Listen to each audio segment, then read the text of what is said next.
မိမယူထားပြီး3ရက်လုံးဒီအတိုင်းထိုင်ကြည့်နေရတာကြီးကဘယ်လိုပြောရမလဲအစင်တော့ပြေမနေဘူး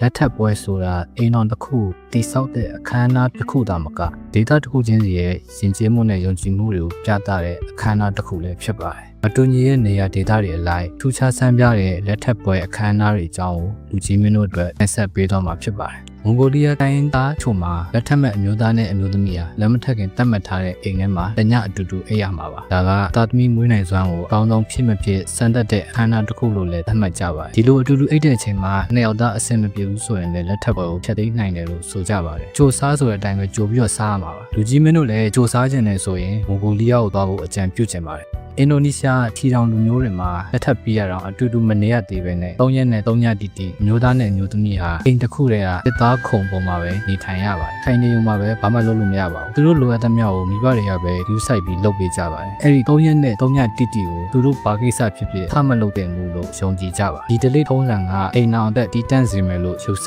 ကြပါတယ်ဒါဆိုချီးပါတေးပေါက်တဲ့ကိစ္စကိုဘယ်လိုဖြစ်စင်းကြမလဲမိမယူထားပြီး3ရက်လုံးဒီအတိုင်းထိုင်ကြည့်နေရတာကြီးကဘယ်လိုပြောရမလဲအစင်တော့ပြေမနေဘူးလူကြီးမင်းတို့ရော3ရက်လုံးထိုင်ကြည့်နေရမယ်ဆိုရင်ဘယ်လိုနေမလဲအီသီယိုးပီးယားနိုင်ငံဟာမာလူမျိုးတွေကအိမ်အောင်တစ်မစခင်လက်ထက်မဲ့အမျိုးသားနဲ့အမျိုးသမီးတို့ကိုမကောင်းဆိုးဝါးတွေရဲ့မကောင်းတဲ့စွမ်းအားတွေကနေကာကွယ်ဖို့အတွက်အခမ်းအနားပြုလုပ်ကြပါတယ်ဒီအခမ်းအနားမှာသူတို့ရဲ့ယုံကြည်မှုနဲ့ဒလိထုံးတဲ့နေရနှစ်ယောက်စလုံးစိုက်နှက်ခံရပါတယ်ဒဏ်ရာတွေဖြစ်ပေါ်ခဲ့ရင်တော့ဒီအိမ်အောင်ကြီးကလောကဓာတ်ကိုအတူတူခံနိုင်ရရှိပြီလို့ယူဆကြပါတယ်လူကြီးမင်းတို့အနေနဲ့ဟာမာလူမျိုးဖြစ်ခဲ့ရင်လည်းရိုက်ခံရမှာကိုစိတ်ပူနေကြမလို့ပါဘူးဘာကြောင့်လဲဆိုတော့လူကြီးမင်းမှာရည်စားတော်မရှိလို့ပဲဖြစ်ပါတယ်ရုရှားနိုင်ငံရဲ့တချို့မြို့နယ်တွေမှာအမျိုးသားနဲ့အမျိုးသမီးလက်ထပ်ပြီးနောက်ဆက်ဝိုင်းထဲမှာအတူတူတချင်းဆိုရပါတယ်တချင်းကိုအောင်မြင်စွာတီးဆိုနိုင်မှသာအိမ်ထောင်တဲ့ဘဝအောင်မြင်မယ်လို့ယုံကြည်ကြပါတယ်ဒီယူအသေးခင် KTV2 သွားတတ်တဲ့ဇုံတော်တွေအတွက်ကတော့အဆင်ပြေပေမဲ့လူကြီးမင်းအနေနဲ့တချင်းမဆိုတတ်ဘူးဆိုရင်တော့တစ်သက်လုံး FA ဘဝနဲ့ဖြတ်တန်းရမှာပါဒီလုံးမှာလိုက်ဆိုတတ်တဲ့လူကြီးမင်းတို့အတွက်ကတော့အပိုဆူလေးတွေတောင်ပါလာနိုင်ပါသေးတယ်ဟုတ်ကဲ့ပါဒါကတော့နေရာဒေသလိုက်မတူညီတဲ့လက်ထပ်ပွဲတွေအကြောင်းပဲဖြစ်ပါတယ်